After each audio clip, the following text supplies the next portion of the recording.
Hi, HRN listeners. We're celebrating our 15th anniversary, and we have a really fun campaign and an ask for you. This 15th anniversary tour is aiming to bring you closer to unique food and music experiences in some of the most exciting cities in America.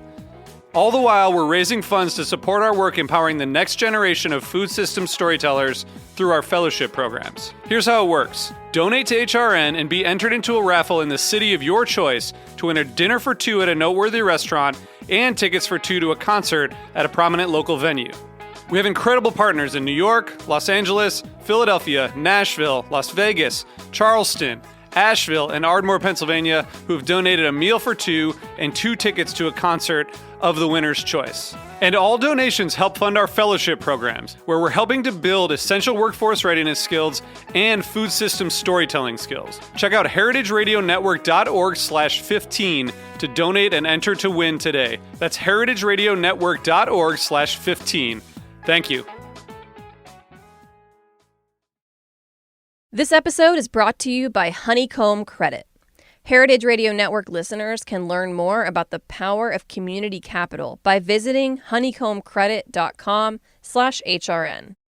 This episode is brought to you by Just Egg. You can't have plant-based breakfast without a plant-based egg. You can get started with a free sample. Just head to ju.st/HRN.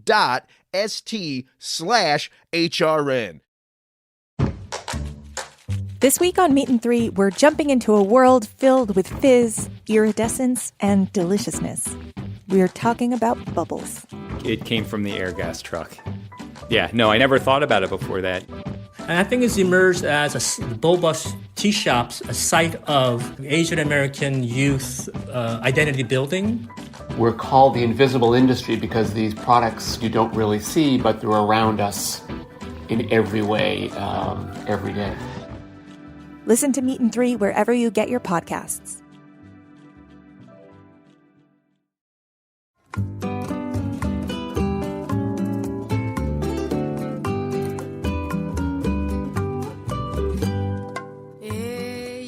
Welcome to another episode of Cooking in Mexican from A to Z. I'm your host, Aaron Sanchez, alongside my beautiful mother, Sarela Martinez. And we are extremely excited today because we have two old friends, well, one old friend and then a new friend, who basically have pioneered birria and all things delicious Mexican for quite some time. Joining us today, we're going to be talking all things birria, one of my favorite iconic dishes from Mexico. And one of our first guests, let's introduce the senior of the family. We have Chef Juan Zaragoza. He started making birria at his restaurant in 2007. And he's garnered tons of attention for it. I've shot there at his restaurant back in the day when we had my little show called Taco Trip, and we had such a good time. We sang, we had some tequila, we ate beautiful birria. And he did it in a very heartfelt way, in a very old school way, literally with like a home refrigerator in the back and hornos and simple stuff. And I was just so impressed with the sincerity of Juan, the elder Juan Zaragoza's food. And I was just taken back, and he's just an absolute gem.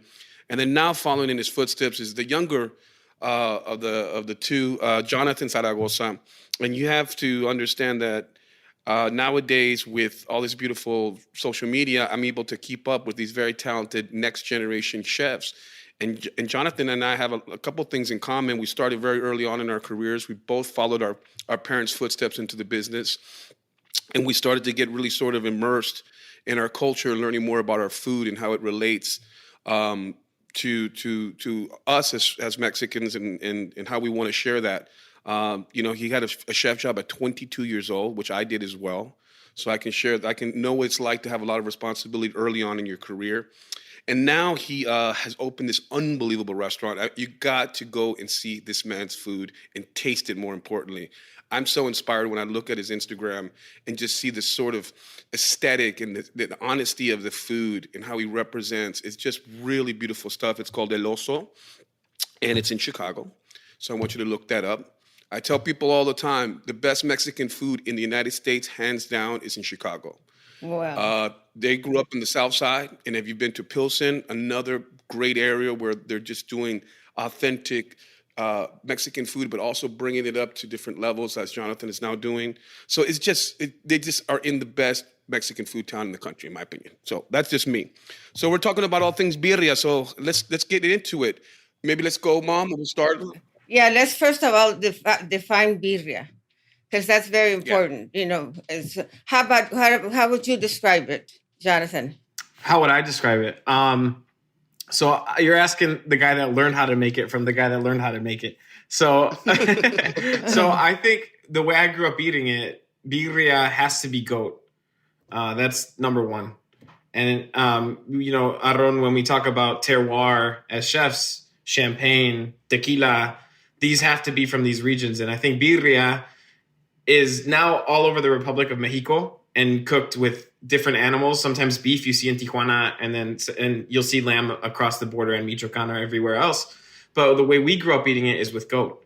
And La Barca, Jalisco, where my dad's from, where my grandpa's from, their style is very, very unique in the sense that it needs to be made with the goat, and it's done with a tomato-based consomé. So it's completely separate from the goat. And on top of that, after steaming in the oven with the pencas de maguey, they marinate it in a red mole, and then they roast it in lard. So it has this beautiful texture of crispy, tender. And I think, in my opinion, Aaron already started a turf war with the saying Chicago is the best food city. And he's right. I know LA is going to have something to say about it. Maybe Houston. I love both cities. But La Barca Jalisco Birria has to be number one for me in terms of flavor, interesting, and textural contrast. So that's me.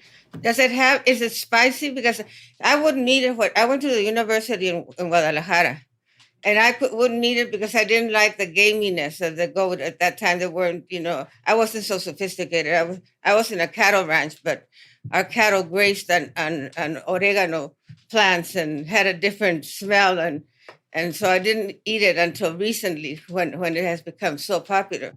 It's been amazing to read how all of a sudden this so traditional Mexican dish is now the hot dish in the United States.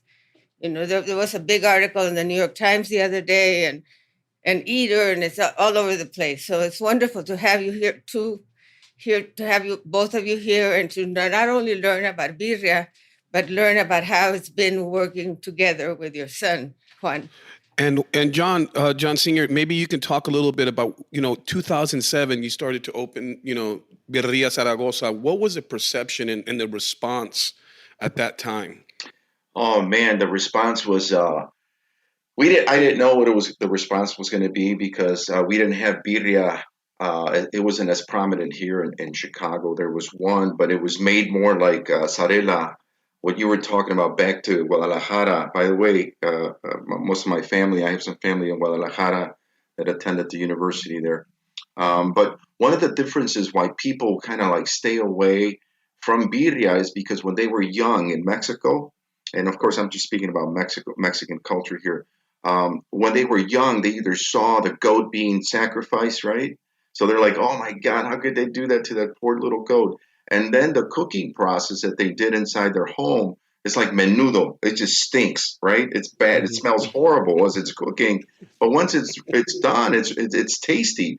So in the years that I've been there, I've been asking people, why didn't you like it initially? And the way I have to describe the birria now, the one that we make, Sarela, it's not funky. It's not gamey because we don't utilize the drippings of the goat, which is what most people use. So as soon as you walk into a birreria, any birreria, especially in Guadalajara, it's in a consomé. And the consomé is the drippings of the goat. That's that gaminess that, boom, it hits you right in the face. And you're like, oh, my God, I don't want to eat that. But we remove that, we remove it and we just leave the meat just with the kosher salt cooked overnight and let it rest. Once it's ready in the morning, slather it with the mole, ancho-based mole, 11 spices. Although Jonathan says, Dad, you're not the colonel, man. You don't have 11 spices. I'm like, all right, but let me change it to 10 then. Yeah. So I have to change it to 10, Aaron, Yeah, exactly. One of the things about mole is that it can be very personal. You can put as many spices as you want or as little as you want, as long as it's pureed thoroughly and has some aromatics as well. That's a great point. Great point. And I think when you're talking about Jalisco, people argue that it's the most Mexican of states because, birthplace of ranchero, tequila, birria. You can go down the list, pambazos, or, you can go down the list, right, of many, many iconic dishes. But I think birria stands out.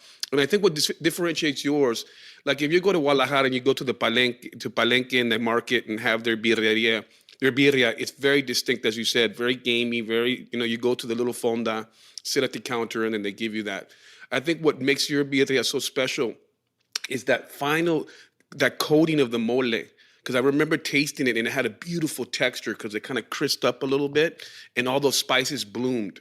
And I thought that was really what made it very distinct.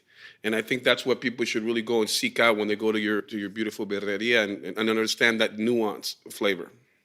Oh yeah, and Aaron, and thank you, Aaron. And back to your question. So when we first kicked it off, I'm like, oh my God, I tasted this birria when I was a kid, 5 years old, coming in, crossing the border at 5 years old. I still had this memory, crossing Laredo on a Greyhound bus, y todo eso, no. Make it here, and I asked my dad, hey, where can we find birria, And he goes, well, it's not the same, but let's go. So we went, we found the same traditional birria in the stew, which I was a kid, I said, oh, that'll do. And I asked him, why don't we have birria tatemada, dorada, here in Chicago? He goes, no, it's because they probably can't get the parts, the goat parts, etc. El machito, Yeah. So I said, all right. But it stayed with me. And then one day, fast forward, now I'm 40 years old. I don't know what happened to me. That day I woke up, I'm like, I looked at a diary, Sarela and Aaron, I'm like, what? I had been keeping tabs on what I was doing every day, from waking up at the same time, going to McDonald's, getting my croissant, everything to the cuando me bañaba, right? So then I looked at that and I said, if I were to drop dead right now, what a sad story. Oh my God, I got to do something, man. And then all of a sudden I tell my wife the story. She said she fell back. She goes, what? What do you mean you want to set up a restaurant? And she goes, you don't even know how to cook. I said, I know I don't, but I can learn, Anyway, and what are you going to sell? I said, birria. She goes, what? Nobody likes birria, And she was right. It wasn't like people were jumping for joy over gamey stuff, But anyway, the long story longer is that I go to Mexico, learn how to make the birria. Jonathan is there when I come back. We're working on it, trial and error. Thanks to Norma, man. She was a cook back then. She cooks delicious, right? Norma is your wife. My wife, yes, Arela. So she's the one that kind of, behind the scenes, she's running the whole cooking process here. But anyway, so we kick it off, and Aaron, to your question, it wasn't well received initially. It wasn't until these folks came over, Mike Sula and some of those guys, that Jonathan. Quick story, Jonathan once it was time to close, he would lock the door, Aaron. He would be like, no, man. If I was on the outside, he wouldn't let me in because he goes, no, that's it. I got to go, This one day, he decides to let these dudes in, unos güeros, they come in. And then among them was Mike Sula, I think, right, Jonathan? Yep. So Jonathan talks to them. He says, we're all out. We're closed, but come back tomorrow, and I'll give you a sample. But he got them hooked on. And Jonathan, what'd you give them that day? I gave him tacos. I give him tacos de birria. It was John T. Edge was there, Mike Sula, and a bunch of other local, very, pretty prominent food figures in Chicago. And I was 18, Aaron. So you think of the life experience of an 18-year-old, like, man, I'm trying to go hang out with somebody right now. You know what I mean?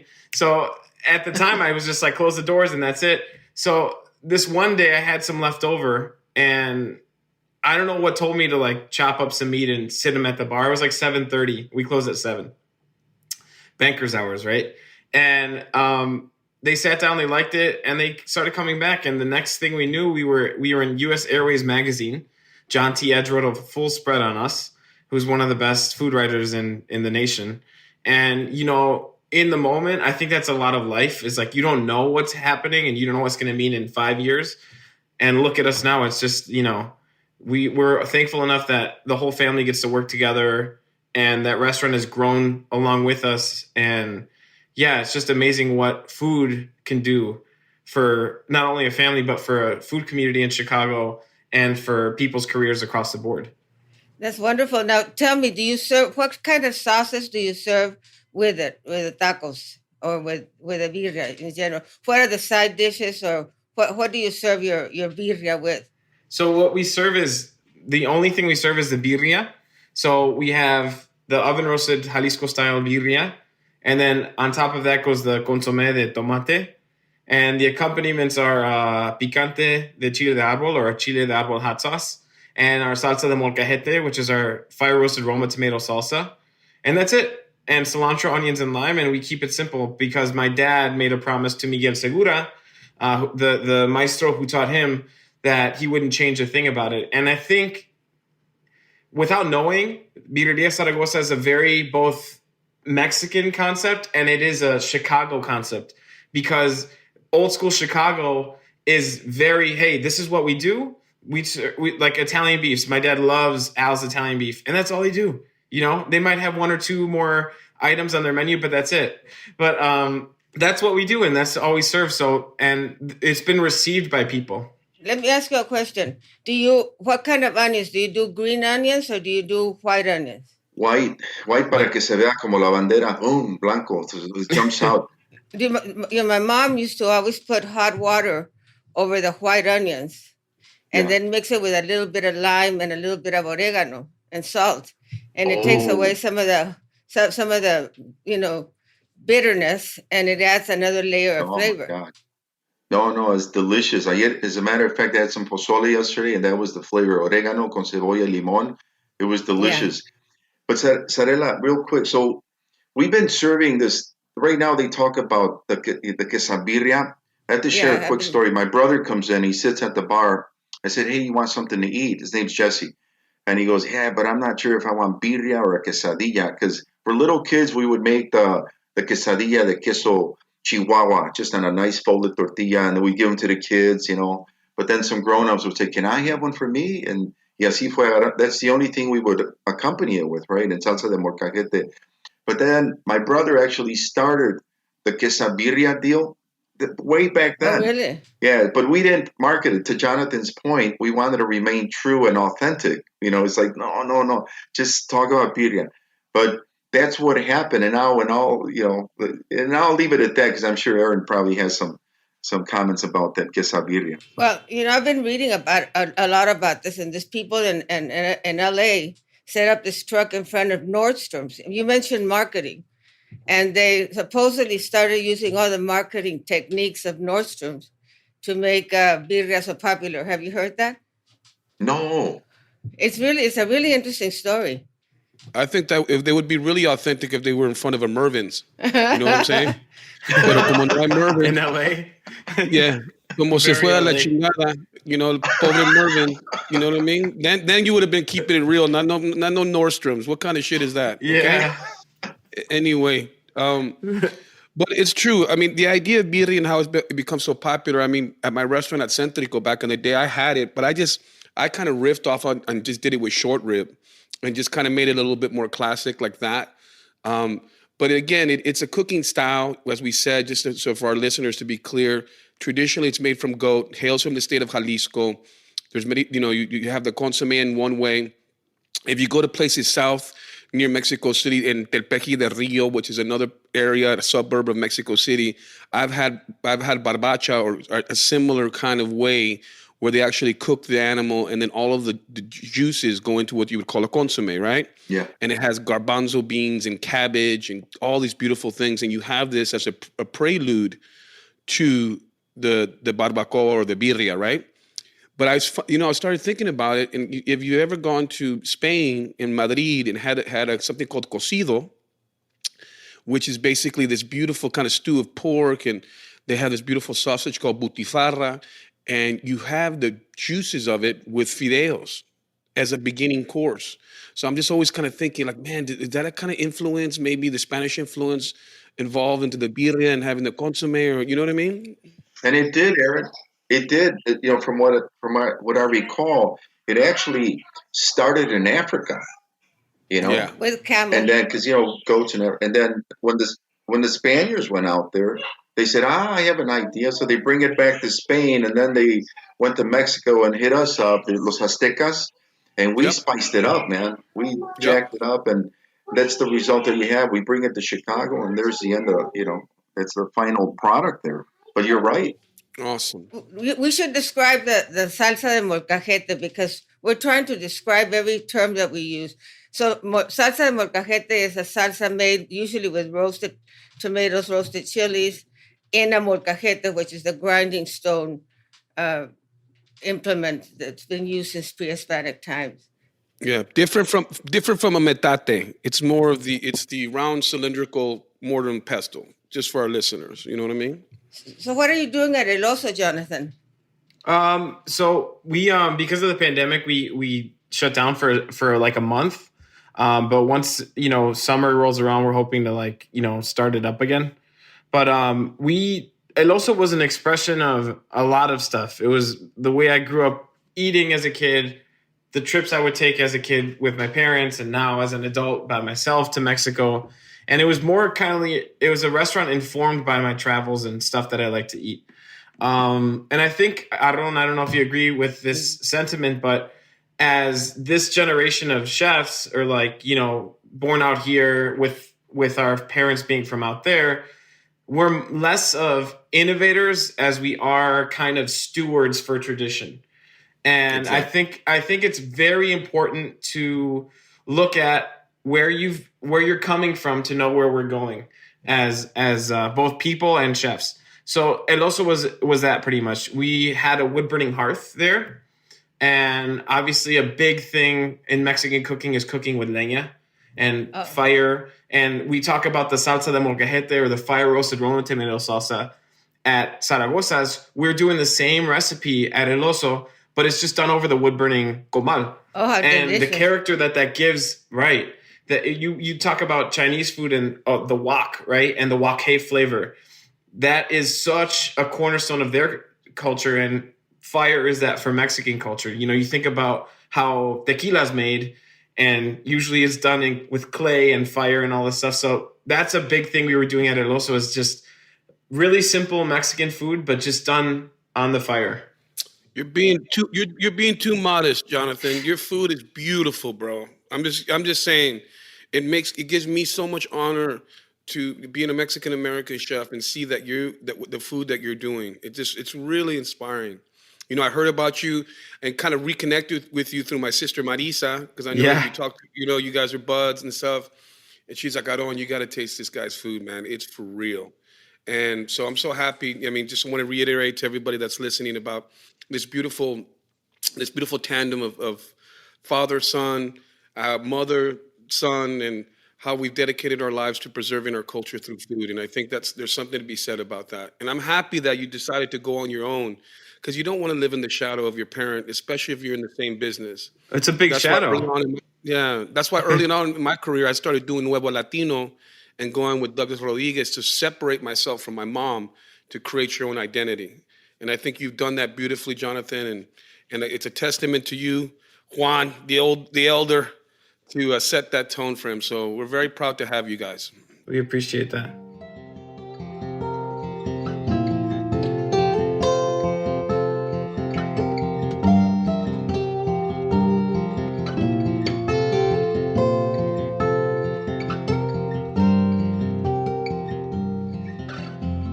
This episode is brought to you by Honeycomb Credit. Heritage Radio Network listeners can learn more about the power of community capital by visiting honeycombcredit.com/HRN. We all know that food businesses like yours are the backbone of your community. You make your neighborhood a more delicious place to be, and your customers are hungry for more. Food businesses across the country are working with Honeycomb to open new locations, buy equipment, and grow. You too can unlock fair growth capital by allowing your community to invest directly into your business. A crowd-funded loan from Honeycomb deepens your customer relationships and gives them a whole new way to engage with your business.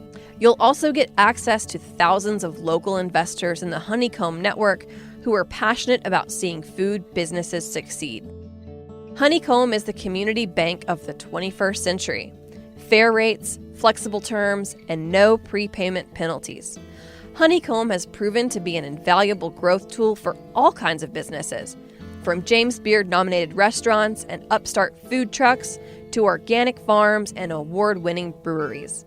Best of all, with Honeycomb, you're paying back your neighbors, not big banks. To learn more about how Honeycomb Credit can help grow your business while building vibrant, financially empowered neighborhoods, visit honeycombcredit.com/HRN. Just Egg is now the fastest growing egg brand in the United States. Bring more plant-based consumers in your doors with easy-to-use Just Egg. You can get started with a free sample. Just head to ju.st/HRN. That's ju.st/HRN. Made from plants, Just Egg is a better egg for you and for the planet. It's healthier with no cholesterol and less saturated fat, and it's more sustainable. Just Egg uses less water and generates fewer carbon emissions. Most importantly, it's delicious. For our listeners who operate a food service establishment, you can get a sample for free. Head to ju.st/HRN. That's ju.st/HRN. Just Egg makes a delicious plant-based addition to any menu. It's available as a liquid scramble. Great for omelets, frittatas, stir-fries, and French toast. There's also a frozen pre-baked folded version that's ideal for filling breakfast sandwiches or topping salads. Chef Jose Andres calls Just Egg mind-blowing, and Bon Appetit says, "It's so good I feel guilty eating it." Put the fastest growing egg brand on your menu. Get a free sample of Just Egg for your restaurant at ju.st/HRN.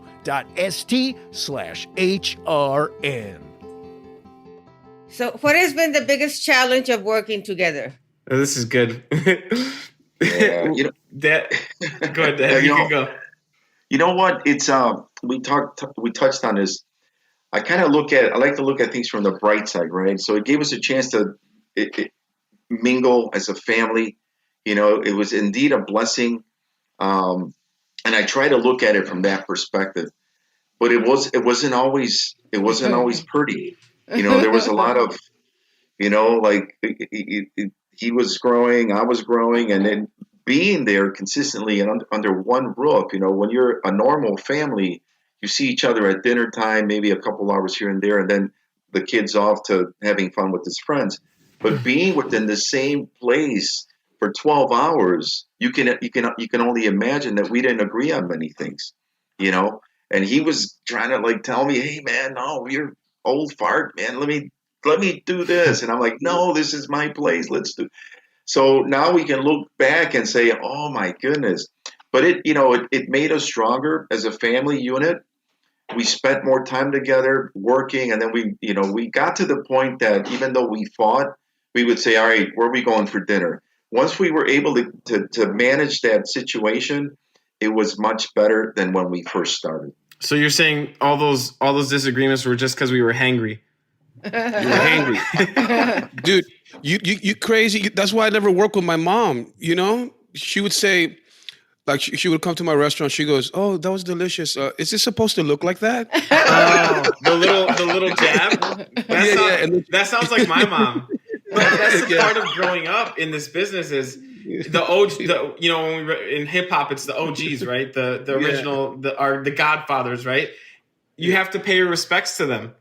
It's a rite of passage for your parents or the people ahead of you, your predecessors, to say, "Yeah, no, that was awesome, but this one little thing," and then that little thing that they say makes you think, and you're like, "Well, what do they mean by that?" And then you start evolving, and then it pushes you. But when you recognize where that little jab's coming from, it's from a place of love. Of course. And, that's my restaurant, Paladar, which was my namesake, where I made my name. That's why I only did Nuevo Latino. I didn't feel like I knew enough about Mexican food to tackle it. So I needed to travel more. I needed to get myself really prepared to be able to really speak at it from a very authentic point of view. You know what I mean? So kudos to you. And, when they used to ask my mom how I was doing, my mom used to say, "Mejorando." He's getting better. Work in progress. Yeah. Exactly. I like that But one. where's the lie? I don't always used to say, I love my mom's food, but my mom doesn't like my food as much. But now I love it. Thank you. As it should be. Yeah. So, what are some of that? Where do you envision birria in it taking off? Like when people start to devise, say you're just going to do a traditional Mexican restaurant, are you starting to see birria being one of those staple dishes that's starting to pop up on menus? Like, when you go out, you have your enchiladas de pollo, you have all your classics, but are you starting to see more of that proliferate in different restaurants? Oh, yeah, for sure. Yeah, just looking at it from 13 years ago when we got started, birria didn't pop up as frequently as it is now. And like we were talking about the birria tacos, which Aaron, you have to try. You have to try ours. No es por nada, but they are the biggest difference is that hand pressed tortilla. Believe it or not, I've tasted all of them because I love going out and trying and saying kudos to everybody. And if there's somebody out there that's doing it better, it's more about, oh man, I got to get going. Yeah. So when when you guys stop by Sarela as well, you got to try these quesabirria tacos, man. They are phenomenal with the cheese, melted cheese. It's a hand pressed tortilla is the biggest difference, though. It's that vehicle, right? And then right before it's fully baked, boom, se le pone el queso, el chihuahua, right? And then it starts releasing that juice, right? The buttery juice. Se le pone la birria, se cierra. And what we do, we lightly fry it, boom. But then we put we brush it with mole, boom, on top, nomás para que se pegue. No, I don't. And check this out. I love enchiladas. That's one of my favorite dishes. So when you crunch into it, your brain just says, "What is this stuff?" Enchilada, quesabirria. It's just, and then you dunk it periodically. Fíjate what they call it. It's the dipping sauce. O sea, la palabra, the dipping sauce es el consomé. Y ahí están todos. Les tengo que enseñar. Mira, así se hace. Man. So me la paso comiendo, por eso estoy como estoy. Man. But anyway, you gotta try it. But I'm starting to see more of that. Do they ever make the birria with flour tortillas? A friend of mine, his name is Beto. He made some. Es de Chihuahua. Yeah. Y hace unas tortillas su esposa bien sabrosas, beautiful. And he drops them in there. It was really good. Las hizo como fajitas. It's funny, like when I tell my chefs at the restaurants and stuff, I just try to keep it simple. I always say, if the animal that we're serving has fur on it, put a flour tortilla on it. Everything else, corn, cabrones. You know what I mean? Just to keep it simple. If it has fur on it, put flour, okay? Fish, veggies, everything else, a corn tortilla, okay? So look. That's a good rule. Yeah, it is, honestly, because, you think about flour tortillas in North Mexico, where we're from. You use flour tortillas for your carne asada, the whole thing, right? One thing that I want to kind of bring up and maybe step a second away from the birria, that my mom and your dad, Jonathan, have a lot in common. They're both, and you, Jonathan, actually sing extremely well and play guitar. And my mom is a fantastic singer. And wow. Is that something that you guys just grew up doing, like on fiestas and everything? Because I'll answer that one because I'm the one that grew up with music. Because here's the thing: is like my dad is he likes a lot. He's like me. We like a lot of things, and we like to be good at a lot of things. And I don't know where it stems from. It might be we're both very competitive, right? Yeah. But this is a good thing when it's channeled correctly. So this is funny because I grew up playing baseball and he did too. And he was religious with training me but he never pushed me to like, you need to do this and stuff. It was always just kind of like, hey, if you want to be here, you have to put this in. But with the music thing, it was funny. I think music for him was a release. So he had a band growing up. And I remember my sister, Andy, who caught the bug better than I did. She's an amazing musician. As kids, we would like be upstairs and they'd be practicing on a Friday night and you can just hear the percussion and the bass coming through the walls and the 2x4s. We grew up in the hood, so it was like the house is shaking and stuff. No, I'm kidding. But on Saturday mornings, my dad would be sleeping still. We'd go downstairs and like pluck at the electric guitar and like play around with it. And I think that was that was how we were informed to be musicians and stuff. So for us, it was normal. You know, what's a Mexican party without food and music? Absolutely. You know? My mom played the piano beautifully. And she used to wake us up to a song called Levántate. And now I'm doing a new album, and we're singing along to my mom playing the piano. Oh, that's lovely. Wow. Yeah. It's really cool. And when I went to shoot with John with Senior, we went down and we had the best time. And the production crew on the show was so freaked out because they were like, "What are you guys doing? It's like they're used to going." Remember, John? And we were like, "No, we're sitting back, man. We're gonna hang out." And we had the best time. We brought a little tequila out. We started singing. It was so much fun. That was the best episode, by the way, of that whole season. Mira nada más, mira. Yeah. Woo-wee. How much fun was that, compa? I have to tell you, man. It's people ask me, "Hey, how's that dude Aaron, man? How is he, man?" You know, they're always asking. I said, "Oh man, that dude, no man." And he goes, "No man, tell me." And I told him, I said, "Here, I'm going to show you this picture. That'll give you an idea how he is." And he goes, "Oh, thank you." "Oh man, you guys that dude was singing, you know, because everybody knew you were there." Mm-hmm. And they're saying, "How was he?" I said, "No, man, this guy's from the heart. He came over. We had a great time." But what happened, Sarela, I was fine. I was professional, trying to be. And then this dude decides, "Hey, vamos por unas chelas, no, un tequila, okay?" And then we're off to the tequila world. And then we have a couple, Sarela, and then we loosen up, you know. Yeah. And now that's I'm one like, word for it. Yeah. We're fearless. I think the word is fearless. Yeah. No nos importa nada. It's like going to a bad karaoke night. Right. You know what, though? I feel like our families are so similar because before I met Aron, you had already met my dad. And then out of nowhere, we're in Oaxaca. And we're sitting down with my friend Patrick, and we're having a mezcalito at this random place in Oaxaca City. And I sit next to Marisa. And I didn't know it was she. And she's like, we're talking, we're sitting there, we're shooting shots for like an hour. And she's like, "Yeah, my brother Aron is a chef." I was like, "Oh, really? What do I know him?" She's like, "Aron Sanchez." I was like, "Holy cow!" And it came full circle. She invites me out to Napa to cook the harvest dinner, which I know you've cooked before. Oh, yeah, which is great. It's amazing. Man, I mean, I text him maybe weekly to be like, "Hey, when am I coming back?" But it's such a funny way of like how things come full circle and how our families are intertwined. And I have nothing but great things to say about Marisa, and our time out there was amazing. We cooked mole negro, and we took down 250-pound sows to feed the staff for La Cosecha, the harvest. Wow, cool. And full circle, man.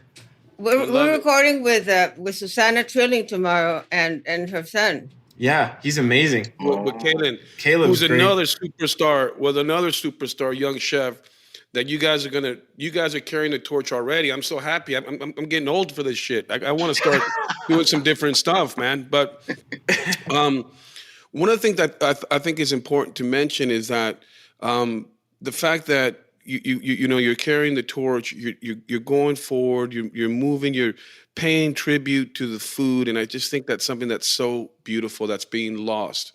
The fact that all of our families are kind of intertwined, in Buddhism they call that myo. It means the universe is conspiring to our benefit, and it gives you beautiful little gifts in life. And I think this is definitely that. You know what I mean? We have beautiful gifts that we're given and skills that we're given that we have to preserve and nurture. And so I'm really stoked that we've had this chance to talk. I mean, I think somebody's washing dishes there. Who's washing dishes there? Oh, that's my wife, pots. Norma. Yeah, she's nonstop. That's always a reassuring thing that the kitchen's going to be clean, because I'm not very good at that. That's her domain. Sarela, I was going to say, because when you talk about music, and you said that your mom, she used to play the piano, Sarela, or was it your dad? No, my dad used to play the organ, but my mom lived a lot longer than my dad. And if we weren't paying attention to her at every moment, she would go in and get the piano, go, and that was a call to stop everything else and go stand by her side and start singing, something that she felt like. She used to sing a song called Marchita el Alma, because it was a very sad song, but it always reminded her of the man my grandfather did not let her marry. Sarela, Aaron, do you remember the movie Como Agua para Chocolate? Of course. Oh yes, they plagiarized my life. Okay, that's a little bit of a stretch, Mom, but it's okay. No, shit. You know what I mean? Sarela, but watch this. We must have watched it at least 20 times. But it is so true, because it's that music, that thread of music into the fabric of our lives. That ingredient, man, you could tell when I met Aaron, you could tell that he came from a family that appreciated the arts and the culture, and without me saying anything. And you said it right now. Did you say Beal? Beal? Myo in Buddhism. Myo. But when you not meow, but they say when you're sitting next to someone, right off the bat, you feel like, I know this dude. Yeah. I've seen his inner soul. I felt it before. You know what I mean? I don't know what that means, but at any rate, when you look at music, yeah, you're right. The music, it means friendship. Is part of it. Is when you're delivering un plato de birria. To me, it's like, here, take there's music, there's soul in it. It's Mexican soul. But I want to show you something. This is talking about musicians. That's my daughter and her band, Anfang. Oh, cool. You got to check her out, man. What is the name? Anfang. What we're talking about, her album is called Tunneler. And her and Jonathan, they harmonize together, but she, like you guys, into the world of the culinary arts, she was like, Dad, I'm out of here, man. I got to do my own thing. And I was about to tell her, hey, kid, sit down. Let me tell you, man, why don't you find a decent job? Right before I said that, exactly. Right before I said that, she would have hated you for life, bro. Well, check it out, Aaron. So, se sienta ahí. Her name's Andy. I said, Andy, you know what, mija? Here's what you should be, And then I stopped and I said to myself, Self, don't be a hypocrite. You did the opposite. So don't even try it. And I said, you know what? Take care of yourself, and whatever you do in music, give it your best. And then when she left, I'm like, I can't believe I just said that. I didn't want to say that. I wanted her to go listen. Well, you know what? People ask me all the time, what are the best pieces of advice my mom gave me? First of all, she never pushed me into doing this. I wasn't a good student. I know it's hard to believe. I was a decent athlete. But I knew how to work hard. So one of the things she told me, she goes, always remember to develop your own style. So when your people taste your food, they know it's you. And you have to have dishes that are so captivating and so inspiring that people just have to come back for that. And you've done that at your place, because people are just like, you have to have this. And now, Jonathan, you carrying on, I always kind of tell the chefs at the restaurant, I'm like, all right, man, we got to make sure we're doing something that's so persuasive in the palate that you have to have it back again. You know what I mean? Yeah. And that birria quesadilla sounds like it's it. You know what I'm saying? So kudos, man. I think it's so funny that like music and food are both very personal for people. But that being said, those two things are also universal languages.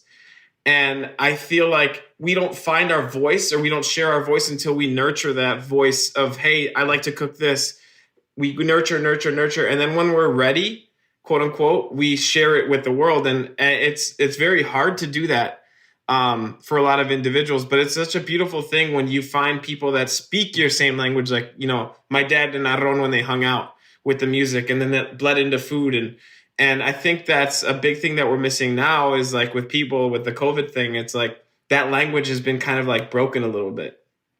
But watch it come back stronger after this, though. I cannot wait to see what happens after this. And it's amazing to see like what people are doing with both music and food now. And I'm excited to see and hang out with people after this. And I have a bone to pick with you, Jonathan. You came to New Orleans and you didn't let me know. I find out you're at Pinche at Bacanal, so I'm gonna let that one slide. But from now on, you have to hit me up, okay? Done. Well, now I got your number now. So it was funny because I was doing the pop-up at Bacchanal Wine. Yeah. We did birria there. And Joaquin, who's awesome. Yeah, right. He's like, hey, I think Aron's upstairs. You want to go meet him? I was like, Aron who? Again, right? With the same Marisa situation. He's like, Sanchez. I was like, man, this guy, man. And we're like, what's that mariachi movie when he keeps missing the guy he wants to kill? It is. So yeah, that's the one. So, and we finally got to meet in New Orleans and now we're buddies and we get we should do something after this is all up. Absolutely. And remember, this whole COVID thing, again, not to quote Buddhism again, but every obstacle creates opportunity. So I think after all this, we're going to be all right, Yeah. And after all this, we have to say goodbye soon. Yeah, we do, sadly. So here's the deal. I want to make sure that everyone knows and supports our two lovely guests here today, our familia from Chicago. Of course, we've had the pleasure of rapping and talking with John Zaragoza Sr. and then his son, very talented, Jonathan Zaragoza as well. I want to make sure that you guys check them out. You have to go to the South Side and go to Birria Zaragoza, which is a staple, been there since 2007. I've shot there. You want the real deal, go check it out. For me, it is the best birria in America, hands down. So if you don't like it, tough teta. All right? And then you have to go check out, of course, Jonathan's restaurant, El Oso, when things are a little more stabilized, obviously, in Chicago. But really a beautiful, dynamic family. We're so proud. Que orgullo. You guys make us proud with everything that you do. We've been very honored to have you here with us on Cooking in Mexican from A to Z on Heritage Radio Network. So we're stoked about that. We're going to have you back for sure. We'll find some subject matter to talk about, whether it's how you used to look in the 70s, John Sr. with your band and all that, or we'll figure something to talk about, okay? There will be no lack of conversation, believe me. I don't think so either. That sounds great. But it's been absolutely lovely. Thank you so much. Thank you guys for having us. Appreciate it. I appreciate you guys. Gracias. Abrazos, ¿ah? Nos vemos pronto, ¿ah? Abrazo fuerte. Yes, we'll see you soon. Okay, hasta luego, Sarela. Bye. Hasta luego.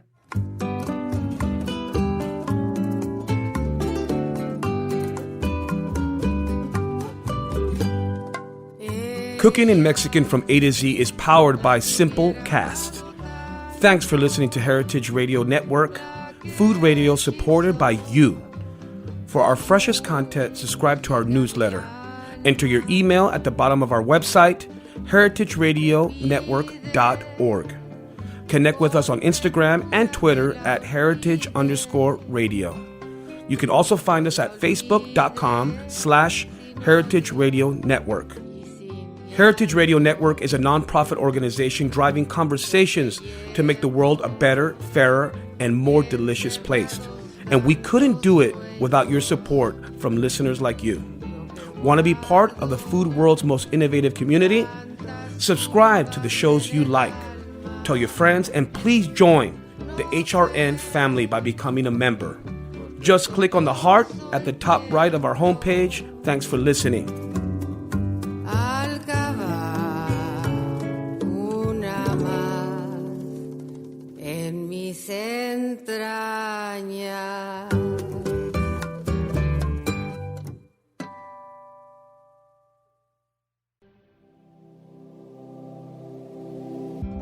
Hey there, I'm Lee Ullman here with some big news from the National Young Farmers Coalition. We're partnering with Heritage Radio Network on a special season of The Farm Report. It's all about what's happening with the Farm Bill and how it impacts farmers and eaters. I am growing diversified vegetables on land that's been in our family for 150 years. And so with the pandemic, gentrification, property values going up, we had to sell the land and we lost it. Join us as we uncover the untold stories behind this massive piece of legislation that shapes how we grow our food, what we eat, and so much more. The problems we have had, those are things that come from earlier Farm Bill and USDA policy, right? Like Earl Butts, get big or get out. You know, it's my responsibility to know not only what I'm eating, but then like how that all came to be. And realize like, wow, like this piece of legislation, all this money, like it's technically something that I support as a taxpayer. While Congress debates the next farm bill, this is not just an invitation to listen. It's a call to action. Be part of the conversation. Subscribe to the Farm Report on Heritage Radio Network, wherever you listen to podcasts.